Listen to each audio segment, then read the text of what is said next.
Hello à tous, je suis Éléonore Vigneron et je suis ravie de vous accueillir sur Rayonnante. Dans ce podcast, je pars à la rencontre de personnalités inspirantes qui rythment l'actualité ou l'innovation à Nantes et dans la région. Ensemble, nous discutons de leur parcours de vie, de l'origine de leurs projets et de leur vision de l'entrepreneuriat nantais. Rayonnante, un podcast original à écouter quand vous le voulez sur toutes vos plateformes de podcast. Qui n'a jamais eu envie de tout plaquer pour lancer son restaurant, son épicerie fine, son concept store ou encore son food truck ? Mais franchir le cap peut s'avérer être une montagne. Alors avec l'aide de Service Compris, vos envies peuvent devenir réalité. Comment ? En étant accompagnés par des véritables professionnels qui ont réussi, comme Sarah Mingui, Pierre-Antoine Arlot et Lee Perry, que l'on retrouve autour de cette table pour un épisode exceptionnel de Rayonnante, enregistré au Madeleine Café. Et pour les accompagner, on accueille Romain Amblard, le cofondateur et CEO de Service Compris. Bonjour à tous les quatre et bienvenue dans Rayonnante. Bonjour. Bonjour. On enregistre cet épisode au Madeleine Café. Je vais m'arrêter 2 secondes là-dessus parce que c'est quand même un lieu atypique dans la mouvance du moment entre lieu de travail, lieu de vie, lieu de rencontre et lieu de restauration. Ça a été créé et c'est opéré par les équipes d'Ici Lundi, à qui on fait un petit clin d'œil.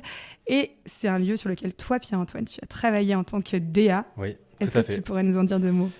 Alors, c'est Ici Lundi qui sont venus nous voir au début du projet en disant on a un super lieu qu'on a trouvé à Nantes et on souhaite créer aussi un lieu de travail qui allie lieu de travail et lieu de vie. Et on adore ce que vous faites à la maison. Aujourd'hui, donc, on retrouve au micro de Rayonnante 3 talents de la scène food nantaise. Donc, on a Sarah Mingui qui a ouvert le restaurant Vacarme en 2019 avec son compagnon Damien Crémois, qui ouvrira très bientôt son 2e restaurant Freya, tout à côté d'ici. Exactement. Sarah, dans la cuisine créative, audacieuse et brute, fait l'unanimité et pas qu'à Nantes. Donc, on a Lee Perry, l'un des passionnés de culture brassicole qui est à la tête du Lab, le Little Atlantic Brewery. Donc, un concept entre microbrasserie, bar et restaurant. Et puis, on a toi, donc Pierre-Antoine, cofondateur avec ta femme de la maison Arlo Cheng, une boulangerie et café entre gastronomie et engagement sur l'île de Nantes. On va parler de l'écosystème food nantais, on va comprendre sa valeur ajoutée, puis on va écouter aussi vos conseils à chacun pour se lancer. Ce que j'aimerais savoir, c'est quels sont les moyens qui sont disponibles ici, où est-ce qu'on peut les trouver et quels sont les chemins qu'il faut prendre. Mais avant, je vous propose qu'on commence par découvrir Service Compris avec toi, Romain, qui en est le CEO. Romain, donc, tu as plus de 10 ans d'expérience dans la restauration et tu as notamment dirigé le premier programme d'accélération de start-up en France, Nouma, pour ceux qui le connaissent. Et tu as cofondé avec tes associés en 2018 Service Compris, c'est ça ? Exactement. On a lancé tous les 3, donc avec Julien, Ludovic et moi, des restaurants dans les 10-15 dernières années, avec des fortunes diverses. C'est plutôt difficile, mais en tout cas avec un écosystème qui est assez hétérogène et sur lequel on a assez vite vu qu'il fallait de l'entraide, il fallait de la transmission, il fallait de l'échange, il fallait du partage.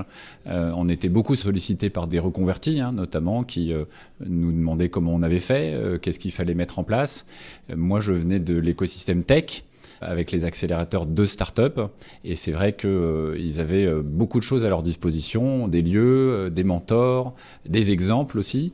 Et c'était assez peu le cas dans la food, au sens large du terme. Et c'est pour ça qu'on a créé Service Compris. Et alors concrètement, comment est-ce que vous les accompagnez ? Alors aujourd'hui, on lance des appels à candidature sur le programme principal qui est le programme Accélération, qui permet vraiment de passer du concept à l'ouverture. Un appel à candidature, on reçoit des dossiers avec Lee, Sarah et Pierre-Antoine ici pour Nantes. On évalue ces candidatures, le niveau de maturité, l'idée, la préparation, est-ce qu'ils sont disponibles également, et on les invite ensuite à 2 jours tous ensemble pour passer en revue leurs projets, les aspects chiffres, les aspects idées, les aspects cuisine, les aspects lieux, vraiment pour, boxer un petit peu le projet et voir si derrière l'envie, derrière le dossier, il y a des choses qui tiennent la route et aider à faire un certain nombre de choix. Ensuite, il y a un jury quelques semaines après et qui permet à l'un des 3 mentors ici de sélectionner le ou les projets qu'il va accompagner jusqu'à l'ouverture. On reçoit à peu près à chaque appel à candidature, donc c'est 2 fois par an par ville, on reçoit à peu près une centaine de candidatures dans toute la France. Et à la fin, on mentor, on accompagne entre 20 et 30 projets par an. Et à la fin de ces 2 jours, on a des contacts à nous qui viennent, avocats, agents immobiliers, qui vont venir du coup donner un premier aperçu, je dirais, du contact justement juridique, de la recherche de local. Et ça leur permet d'avoir un premier pied en tout cas. Et c'est vrai que nous, avec Service Compris, il y a effectivement l'accompagnement avec les conseils et au niveau des étapes, mais il y a aussi finalement tout ce partage de contacts qui est hyper important parce que tout seul, on fait rien. On a absolument besoin d'un agent immobilier, on a besoin d'un avocat. Donc voilà. C'est un espèce de speed dating où il voit je sais pas, en 30 minutes, un peu tous les meilleurs contacts qu'on peut avoir dans notre réseau, dans notre carnet d'adresses. Et à la fin de ça, ils repartent avec ces infos, ces carnets d'adresses, ce pitch qu'ils ont déjà pas mal retravaillé pendant ces 2 jours. Et à la fin, nous, on fait un jury final où on sélectionne avec d'autres aussi potentiels professionnels du milieu à Nantes les projets qui nous semblent les plus intéressants et que nous, on souhaite accompagner avec un pitch final qui est organisé. Voilà. On imagine quand même vos quotidiens bien chargés. Pourquoi est-ce que vous avez accepté du coup ce rôle d'ambassadeur ? Très sincèrement, c'est parce que j'ai passé par cette étape-là. Je ne suis pas français. J'ai lancé dans une affaire quand j'étais très jeune et c'était très douloureux. Et aujourd'hui, avoir les chances pour aider les autres à aboutir à un projet sans être dans la rouge en permanence, c'est un vrai plaisir. C'est ma raisonnement. Oui, je pense qu'entreprendre, c'est pas simple et ça le sera jamais. Même accompagné, on a des problèmes. Enfin voilà, même si on nous conseille de la meilleure manière, on passera par des moments un peu durs. Donc je pense que c'est toujours bien de pouvoir partager, de pouvoir faire en sorte qu'ils ne croisent pas les mêmes problèmes que nous. Je pense que c'est surtout ça. Et puis mettre en valeur Nantes, faire en sorte que ça devienne une ville attrayante dans le monde de la food, dans le monde de la gastronomie, dans le monde de la boisson, dans tout ce que vous voulez. Mais c'est vrai que nous, c'était important. Et je pense que moi, c'est Pierre-Antoine qui m'a appelé et qui m'a dit mais fais-le, viens, on le fait ensemble. Et j'ai trouvé ça super de se dire que si nous, on peut faire en sorte que ça bouge et faire en sorte que des jeunes se lancent et parlent de Nantes et font que Nantes devienne une ville plus attrayante, go quoi. C'est vraiment ça, c'est cette dynamique en fait qu'on peut créer au niveau très très local. Nous, on a une espèce de dynamique naturelle parce qu'on s'est retrouvé plein de jeunes entrepreneurs à ouvrir en même temps une première affaire. Et tout naturellement, on s'est tourné les uns vers les autres pour s'aider, pour trouver des bons plans, des fournisseurs. Et il y a des groupes WhatsApp, il y a des assos qui se sont montés autour de ça. Mais c'est vrai que ça, c'est une première étape, c'est un premier élan naturel, mais si nous, on n'entraîne pas, on continue pas à entraîner cette dynamique, ça peut aussi s'essouffler. Donc d'avoir un point de vue sur quel projet on a envie de booster, on a envie d'accélérer, on a envie de donner un coup de pouce, c'est important. Et puis c'est vrai que je pense qu'on est aussi tous les trois, maintenant au bout de 3, 4 ans, ou voire plus d'avoir monté notre première affaire, on est souvent sollicité par des jeunes entrepreneurs qui nous demandent des conseils, qui nous demandent de l'aide. Et là, en fait, c'était un moyen aussi pour moi de canaliser ce temps en disant je peux pas avoir 10 projets que j'aide en même temps, mais du coup, Service Compris propose une espèce de plateforme et de suivi très, très limpide et très simple et très clair pour nous. Donc, c'est une manière d'aider au niveau local en ayant un temps dédié pour ça et pas s'éparpiller un peu à droite à gauche. Pour moi, c'était aussi un gain de temps quelque part. Au lieu d'aider plein de gens un peu à droite à gauche sans savoir jusqu'où ça va, là, il y a un engagement mutuel avec des jeunes entrepreneurs qui disent je vais aller au bout. Et alors justement, vous n'êtes pas tous nantais d'origine, parce qu'il n'y a que toi, Pierre-Antoine, qui a grandi ici. Oui, et je suis même pas né ici en plus. Faut pas le dire ça. Alors j'aimerais bien que vous nous racontiez pourquoi, au départ, vous avez choisi Nantes comme terrain de jeu. Sarah, tu vas d'abord moi, comme ça j'ai du temps à réfléchir. Nantes, pourquoi ? Moi, du coup, je viens de banlieue parisienne. J'ai travaillé à Paris toute ma petite courte vie, pour le moment. Et ensuite, on a décidé de bouger à Nantes, en fait, avec mon compagnon, parce qu'on en avait marre de Paris. Et que Nantes était une ville qui commençait à faire parler d'elle, attrayante.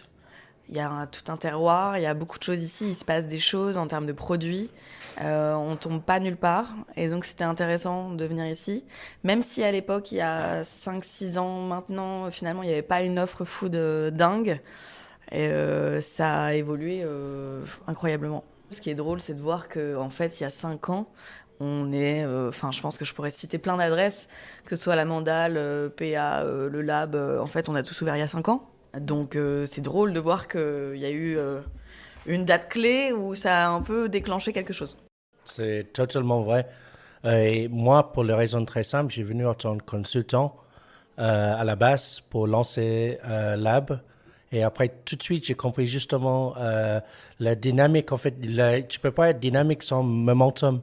Et je sentais le momentum. Et moi, à la base, pour les petites histoires d'où je viens, lyonnais, pas vraiment à la base, mais j'étais à Lyon avant et j'ai vu cette dynamique faite à Lyon, aller autour de la gastronomie, aller autour de les nouveaux chefs émergents.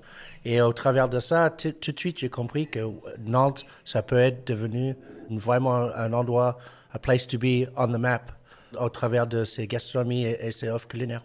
Et justement, Romain, je me demandais, toi qui as cette vision nationale, qui a vu ce qui se passait dans les autres villes de France et même jusqu'en Belgique maintenant, qu'est-ce que tu penses de Nantes ? Alors c'est étonnant parce que en fait Nantes, moi j'en avais l'image d'une ville très tech.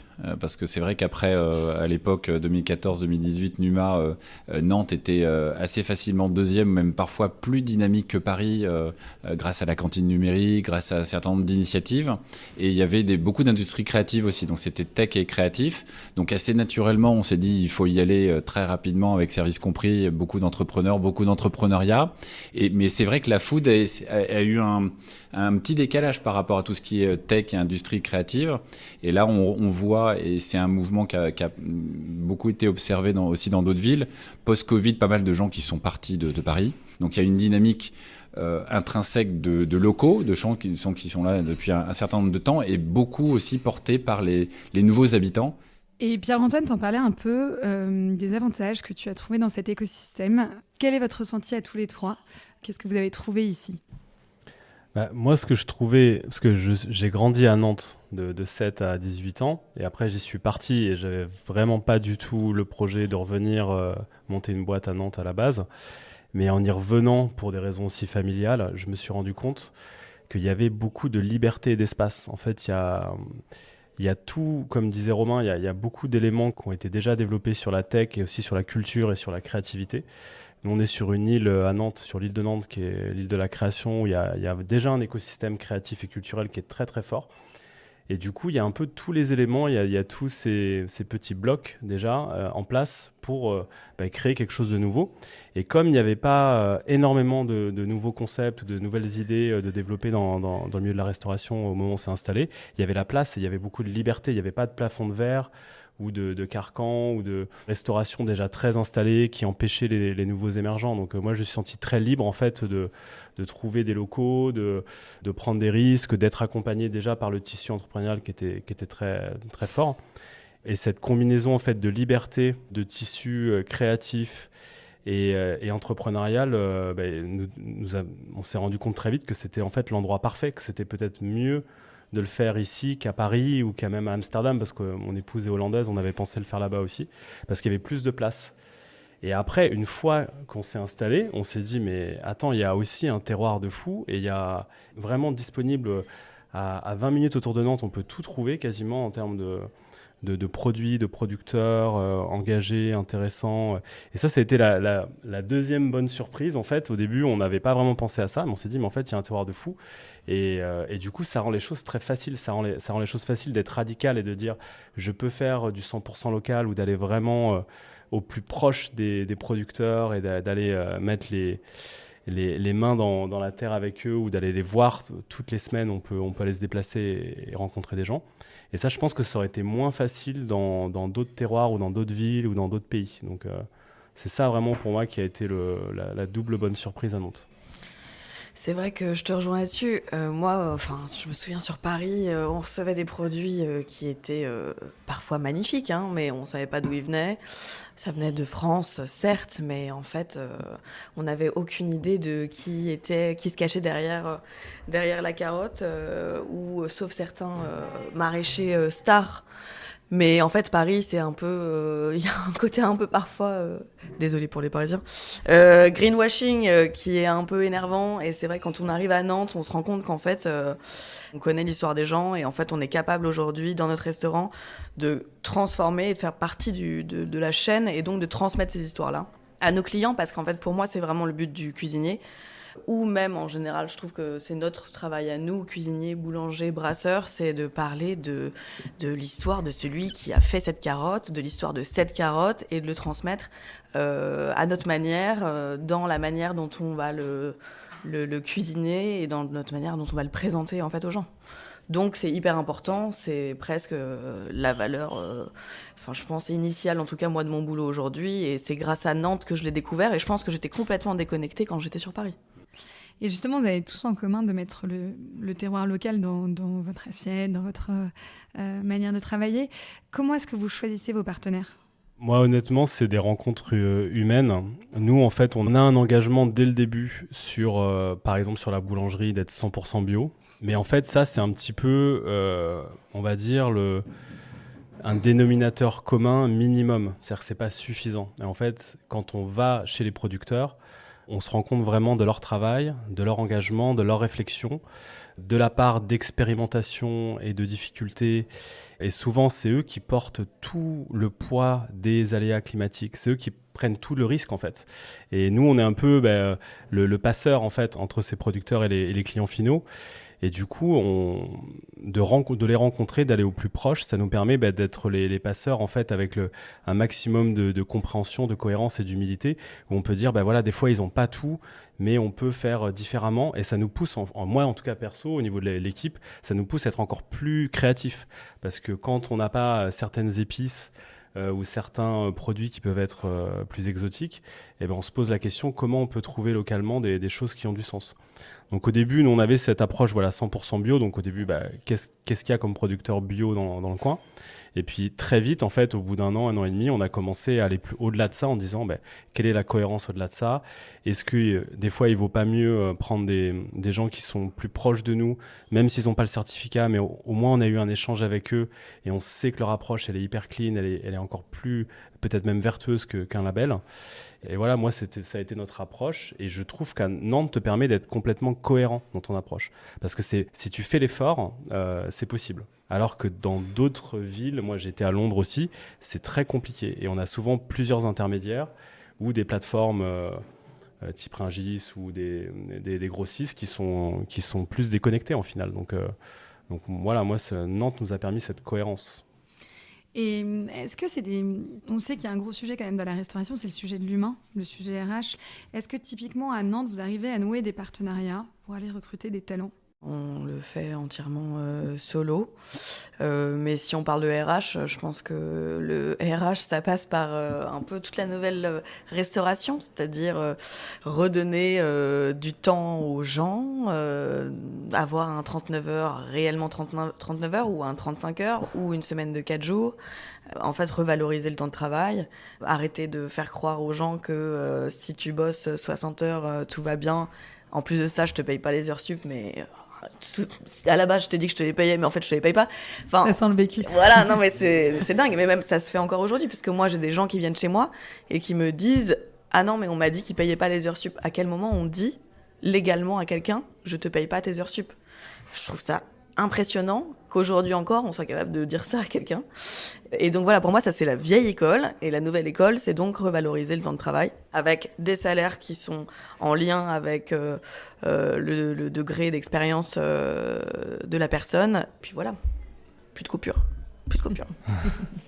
En fait, nous, notre meilleure aide pour le recrutement ou pour la communication, c'est juste le bouche à oreille, en fait. C'est de montrer ce qu'on fait et de faire ce qu'on dit, tout simplement, d'être complètement cohérent et de pas justement faire du greenwashing ou de dire on est super inclusif, tout le monde peut venir, c'est super, et puis en fait de pas le faire ou d'avoir un super sourcing, mais par contre traiter très mal les gens ou d'avoir des horaires de malade, tu vois.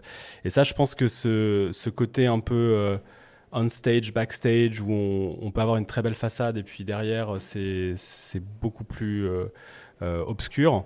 Nous, on a décidé d'avoir une transparence totale. Déjà, dans le lieu, tout était vitré dès la conception du lieu. Donc, on pouvait pas cacher derrière les murs ou les sous-sols, les conditions de travail, et puis d'être complètement cohérent. Donc en fait, Nantes aussi est une ville. C'est pas une mégalopole avec plusieurs millions d'habitants en centre-ville, donc tout se sait très vite et ça reste un écosystème très proche. Donc l'avantage, c'est que on peut s'entraider de manière très, très rapide, très efficace et très intense, mais aussi si on se comporte pas super bien au niveau de son entreprise, ça se sait très vite aussi. Et je pense que, notamment post-Covid, il y a pas mal de néo-restaurateurs ou de gens qui se reconvertissent, mais il y a aussi beaucoup de gens qui ont grandi depuis le début dans cette filière et qui se posent des questions sur leurs conditions de travail, sur le temps perso. Et en fait, même ces gens-là vont chercher cette cohérence au-delà juste d'un salaire ou d'une maison avec une renommée. Et nous, c'est vrai qu'on attire de manière très naturelle des gens qui viennent de plein d'horizons différents parce qu'il y a cette cohérence, je pense, au final. Sans faire de pub, la seule com qu'on a, c'est les stories sur Instagram. Donc en fait, c'est juste montrer ce qu'on fait de manière très transparente. On a une phrase pour ça en anglais. Ça veut dire que your vibe attracts your tribe. Donc ta vibe attire ta tribu, en fait, finalement. Et c'est ça que tu es en train de dire, je pense. Ouais. Et on a parlé un peu d'emplacement. Je voulais qu'on s'arrête un peu sur ce sujet-là parce que ça doit être une vraie question, j'imagine. En plus, c'est sympa parce que vous êtes tous les trois implantés dans des quartiers différents de Nantes. Donc c'est bien, on a un bon panel. C'est clair. Donc on a toi, Ali, qui est Chantenay. On a Pierre-Antoine sur l'île de Nantes, tu le disais tout à l'heure. Et on a toi, Sarah, donc au départ, quartier Bouffé. Yes. Et puis bientôt, dans quelques semaines, ici. Gare Sud. Ouais, Gare Sud. Ouais. Quartier Euro-Nantes, on appelle ça Euro-Nantes. Exactement, ouais, c'est ça. Et justement, ça m'intéressait de savoir un peu ce que vous pensez de vos quartiers respectifs. En quoi est-ce que c'est aussi attrayant est-ce qu'il faut s'implanter demain à Nantes ? En fait, je pense que tu as plein d'options parce que Nantes a été très concentrée sur un centre-ville historique et des quartiers périphériques qui avaient des petits vies de villages ou de quartiers qui étaient plus industriels ou plus ou moins en friche. Et maintenant, la ville a tellement grandi que ces quartiers sont en plein développement. Et du coup, tu as énormément de palettes de choix. En tout cas, moi, on en discute en ce moment avec Valentin, là, que j'accompagne dans le cadre de Service Compris, qui a un projet à Nantes. En fait, l'idée, pour moi, c'est d'aller dans des lieux qui te permettent de réaliser l'ambition de ton projet. Donc, si tu as besoin d'un certain espace, il ne faut pas hésiter à aller dans ces quartiers qui ne sont pas forcément les plus mainstream aujourd'hui, parce que tout peut aller très vite. Nous, on est arrivé, par exemple, sur l'île de Nantes, dans un quartier où il n'y avait pas de commerce de bouche. Et en 4 ans, maintenant, il y en a 3 fois plus. Et il y a une vraie vie, alors qu'on parlait aux Nantais historiques quand on s'est installé, ils disaient mais jamais on ira se déplacer sur l'île de Nantes pour acheter du pain, c'était pas possible. Alors ça a peut-être pris plus de temps les premiers mois, la première année, que si on était sur une année centrale, mais au final on a pu avoir un local suffisamment grand pour avoir la taille critique dont on avait besoin, pour ne pas avoir à réinvestir dans du matériel ou à pousser les murs ou à délocaliser dans une zone industrielle, je ne sais pas où, en banlieue, pour reproduire plus. En fait, on avait dimensionné le projet pour avoir cette capacité dès le début. Et on a pu faire ça, au final, sur l'île de Nantes, qui est à 10 minutes du centre-ville et qui est un quartier aussi super dynamique. Donc, je pense que les autres quartiers de Lille et de Sarraz sont un peu aussi dans cette dynamique où on peut créer des choses très ambitieuses avec des grands espaces, pas forcément être restreint dans des petits des mini-espaces en plein centre. Tu veux dire vacarme. C'est vrai que nous, dans le centre, on est quand même... on n'a pas de stockage, quoi. Pas de stockage, pas de chambre froide. Enfin, c'est assez compliqué quand même en termes d'espace. Mais...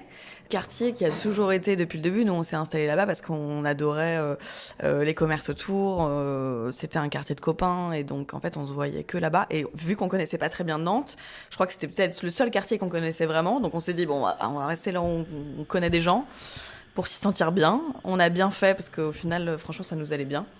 Mais c'est pour ça qu'on avait envie de voir plus grand aussi et de trouver un lieu un peu différent. Et là, c'est certain que pour avoir le lieu de Freya, jamais j'aurais pu trouver ça en centre-ville.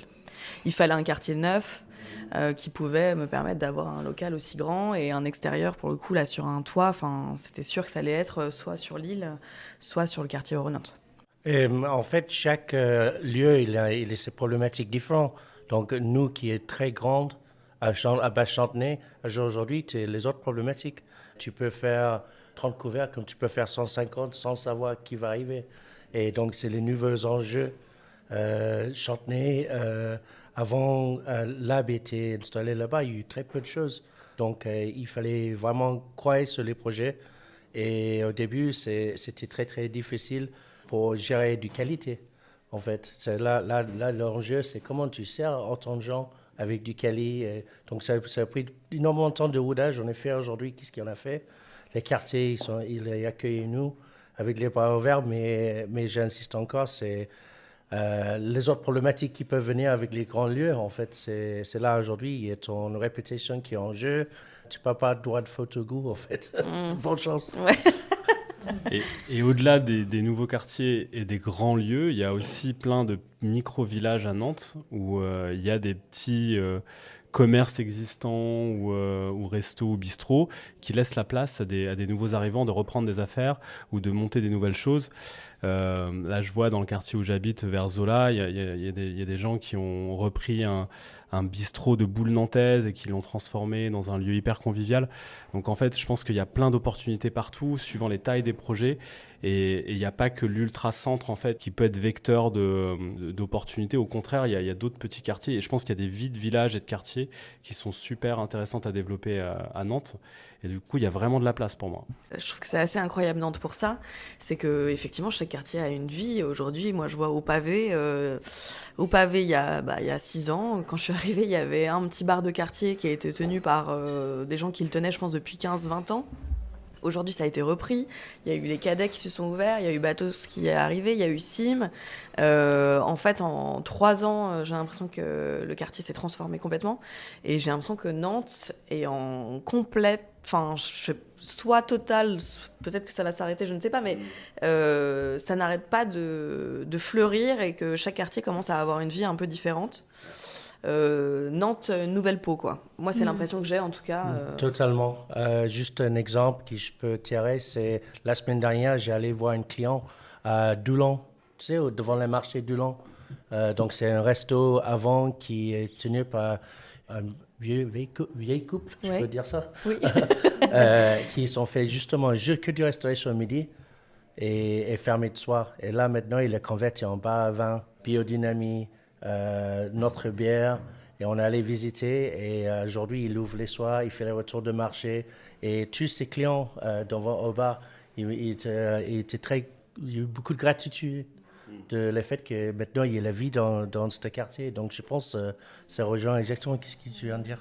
Et je pense que les Nantais sont assez ouverts pour accepter des nouveaux concepts ou des nouveaux lieux qui sont hybrides, qui combinent cave, restaurant, lieu de vie, épicerie, etc. Là, on est dans le Madeleine Café, qui est un espace de coworking à la base. Et aujourd'hui, c'est full de gens qui viennent aussi juste prendre un café ou échanger avec des amis ou des collègues. Donc en fait, je pense que les Nantais sont assez ouverts au final à embrasser des nouveaux concepts pour autant qu'on est cohérent et que l'offre soit de qualité. Mais je pense que des porteurs de projets qui sont dans cette dynamique-là, et forcément, il y aura des quartiers qui pourront les accueillir, suivant les budgets, les tailles et les ambitions. Trop bien. Et un autre gros sujet dans l'univers de la restauration, c'est le financement. Est-ce que chacun, entre l'ouverture de vos restaurants, boulangeries, brasseries, jusqu'au quotidien, quelles ont été, vous, les ressources ou les soutiens que vous avez trouvés ici ? Alors, moi, je peux parler... on a eu la chance, en fait, de rencontrer des réseaux d'entrepreneurs, comme le réseau Entreprendre Atlantique, qui est l'un des plus grands réseaux d'entrepreneurs en France, où là, ça a été la partie intéressante pour moi de m'ouvrir à d'autres métiers, notamment le monde de la tech ou de la PME, avec des gens qui avaient des agences d'architecture, des agences de transport, de BTP, qui nous ont aidés en fait à peaufiner notre business plan, et puis à nous donner accès à des prêts d'honneur, puis aussi à du coaching pour nous accompagner après l'obtention du prêt d'honneur. Donc ça, je conseille toujours aux candidats de service compris de se rapprocher de ces réseaux locaux parce qu'ils sont très intéressants. Et après, on a eu la chance aussi de pouvoir convaincre des banques et notamment à faire du crédit bail pour le financement des équipements, ce qui nous a permis d'avoir des équipements de haute qualité tout neufs. Donc il y a des options comme ça en local qu'on peut trouver pour financer notre projet. Ouais. Oui, moi je te suis. Je pense que là, par exemple, sur Freya, nous, on a été accompagnés par Réseau Initiative, qui nous a fait un prêt d'honneur également. C'est vrai que nous, on avait été contactés aussi pour la deuxième affaire par un, comment on dirait ça, un business angel, un investisseur, ouais, parce que c'était pas vraiment un business angel. C'était pas un ange, je crois. Mais du coup, ouais, il nous avait contactés pour investir, et c'est vrai qu'on a vite compris qu'il était important pour nous de rester indépendants. Donc voilà, c'est pour ça que Réseau Initiative, franchement, était une belle aide. Avec le recul, là, si on reprend toutes vos histoires, est-ce qu'il y aurait des conseils que vous aimeriez donner à des entrepreneurs qui voudraient se lancer ? Ça fait peur, on a peur de sauter dans le vide, et en même temps, je pense qu'une fois qu'on se lance, on n'a pas peur de vivre que pour ça. C'est quelque chose qui devient un sacerdoce, mais c'est positif, c'est-à-dire que voilà, l'entrepreneuriat, une fois qu'on se lance dedans, on n'a pas envie de s'arrêter. Je pense que les débuts sont toujours difficiles. Et même pour une deuxième affaire, je pense avoir rencontré suffisamment de problèmes. En fait, il y en a plein que je n'avais pas encore rencontrés.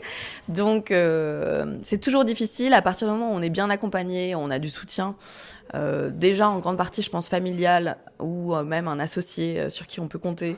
C'est déjà, je pense, un très très bon début. Et c'est vrai qu'on l'a vu avec Service Compris, la manière dont ça avait été fait, organisé, tous les docs un peu starter sur les 2 premières journées. Enfin, moi, si j'avais eu ça dès le départ, je pense que ça m'aurait sauvé des heures et des heures de problèmes. Donc, ouais. Je pense que ce que tu dis, c'est exactement ce que je ressens, c'est l'effet de dynamique et d'entraînement en fait. Et ne pas rester seul en fait, de pas rester seul dans son petit projet qu'on essaye de peaufiner, de pas le montrer parce qu'on a peur soit de se faire piquer des idées, soit de se faire critiquer, etc. Et au contraire de le partager et de savoir s'entourer de professionnels ou de gens d'autres milieux qui vont nous entraîner, nous booster et nous aider à faire ce grand saut. Parce que si on n'a pas ce petit kick en fait d'entraînement, c'est hyper dur de sauter dans le vide et c'est hyper impressionnant et on se donne 10 000 raisons pour ne pas vraiment le faire. Donc on peut vite rester dans un petit cercle confortable où on peaufine quelque chose de très beau sur PowerPoint ou sur papier. Mais je pense que de s'entourer et de se donner cet élan, cette dynamique qui nous pousse à dire allez hop, au bout d'un moment je débranche un peu le côté rationnel et j'y vais.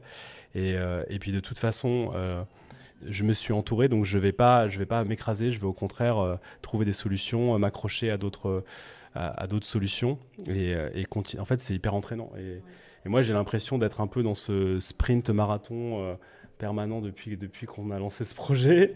Et il faut juste savoir justement avoir des gens qui nous entourent pour nous dire aussi prends un moment pour toi aussi de prendre du recul et de ne pas tirer trop. C'est bien de se stretcher, de tirer sur l'élastique quand on saute, mais il ne faut pas non plus aller trop loin. Donc d'avoir cet entourage, ça nous permet aussi des fois de prendre un peu de recul et dire des fois ça ne se passe pas comme prévu, mais il y a toujours des solutions. Et là, je vois avec Valentin notamment, qu'on accompagne en ce moment avec Service Compris, il y a eu des gros moments de doute au moment du financement et de réponses négatives.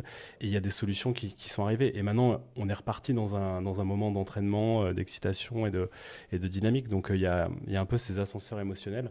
Et d'avoir des gens autour de toi, ça t'aide à les passer le mieux possible et de pas rester bloqué, quoi. Moi, je trouve que dans la vie, heureusement, on est tous différents. Il y a certains qui sont forcément des entrepreneurs par nature et certains qui ça convient pas à eux. Et donc, je te conseille d'approcher les gens qui sont déjà eu du vécu dans l'entrepreneuriat parce que ça, c'est presque un muscle. Et eux qui sont déjà un vécu dans ça, ils sont bien travaillés. Et il faut vraiment être approche d'eux parce que sinon, si tu n'as pas assez de gens autour de toi qui sont lancés, comme Pierre-Antoine qui dit, tu peux peut-être vivre dans ce doute. Il faut approcher les entrepreneurs et pour que nous on assure. C'est ça, pas avoir peur de demander en fait à des gens qui l'ont déjà fait comment ça s'est passé, quelles sont les étapes qu'ils ont dû franchir. Alors ils n'auront peut-être pas toujours le temps à dédier pour te conseiller sur tout, mais juste d'aller franchir la porte, d'aller un peu backstage, de poser des questions, ça aide vachement à voir la réalité aussi du métier et de ce qui s'y passe et de prendre des décisions en connaissance de cause, pas juste sur un rêve, mais on ne s'est jamais vraiment frotté à la réalité de ce que ça peut être. Donc, c'est des conseils que je donne souvent, c'est d'aller voir d'autres gens qui ont réussi dans ce domaine ou qu'on pense avoir eu du succès ou qui nous semblent aspirationnels ou intéressants. Et du coup, c'est intéressant parce que des fois, on se prend aussi des petites claques de « Ah, bah, ça a l'air très beau à l'extérieur, mais à l'intérieur, c'est quand même super dur ou c'est compliqué. » Donc après, ça t'aide à réévaluer les priorités et ce qui te compte vraiment pour toi, comment tu veux construire l'espace. Mais de ne pas y aller à l'aveuglette en mode « Ah, je veux faire un truc super cool, mais je ne vais jamais regarder derrière le rideau ce qui s'y passe vraiment. » quoi. Ouais, et puis tout ne se fait pas en un jour. Je pense qu'il faut aussi pas avoir peur du temps, c'est-à-dire qu'un projet, ça prend du temps. Donc voilà, et enfin on le voit dans tous les projets, que ce soit les nôtres ou ceux qu'on accompagne, c'est pas quelque chose qui se fait en un jour, donc il faut commencer à mettre le pied dedans, et puis petit à petit, c'est un peu au jour le jour, c'est une étape après une autre. Ouais, c'est intéressant ce que tu dis parce que je me rappelle à la première table ronde qu'on a faite de Service Compris, tu avais expliqué que sur Vacarme, tu étais allé beaucoup au feeling et ça s'est fait de manière assez rapide. Et sur Freya, ça a été plus long parce que justement, on en avait pas mal parlé, il y a eu des étapes et tu as pris le temps des fois de laisser tomber certaines opportunités qui ne te semblaient pas forcément aller jusqu'au bout pour vraiment avoir ce coup de cœur sur ce projet-là, quoi. Ouais, complètement. Freya, je l'ai vu totalement différemment. En même temps, 4 ans s'étaient passés, donc rien qu'au point de vue maturité, je pense que ça avait un peu bougé. Et puis, Vacarme, on avait fait tellement d'erreurs en voulant aller trop vite. Donc c'est vrai que Freya, on s'est dit, chaque jour une étape et on verra où ça nous mène. Et on prend les bonnes décisions, on prend le temps de les prendre. Si quelque chose passe et qu'on n'a pas pris la bonne décision au bon moment, c'est que c'était pas fait pour arriver, quoi. Pas de regret. Et justement, tu parles d'erreurs. Ça fait une bonne transition avec ma question. Est-ce qu'il y a des pièges à éviter? Est-ce qu'il y a une erreur à ne pas connaître, si vous aviez un conseil à donner? Soyez réaliste. Soyez réaliste avec tes ambitions. Ne pas viser trop haut. Pas viser trop haut et comprendre qu'il y a un exemple que je peux tirer avec les derniers exercices que nous on a fait. On a eu quelqu'un qui voulait bosser 7 jours sur 7. Ça, c'est pas réaliste non plus. Ouais, je pense que ça va un petit peu avec ce que je disais sur aller voir derrière le rideau, c'est de se frotter à la réalité du terrain et de ce que ça représente vraiment. Et ça passe par rencontrer des coachs, des mentors, mais aussi d'aller faire des stages ou d'aller à la rencontre d'autres professionnels. Et du coup, ça force à être réaliste parce qu'on voit souvent des projets avec des offres un peu pléthoriques ou des concepts complexes avec plein d'éléments. Et c'était souvent un dénominateur commun des projets que j'avais vus sur la première saison. Et en fait, on se retrouve à la fin des 2 jours ou à la fin de l'accompagnement à avoir vraiment focalisé ou de dire, tiens, si tu veux faire un bar et rajouter de la restauration dedans, fais-le sérieusement, quoi. Fais-le pas de manière anecdotique avec juste une offre un peu gimmick, mais vraiment de construire pour que ça soit cohérent et que ça marche. Mais du coup, ça veut dire embaucher peut-être un cuisinier, avoir une extraction, et du coup, ça a des contraintes sur le local, ça a des contraintes sur le budget. Donc, c'est connecter le côté réaliste avec son ambition, quoi.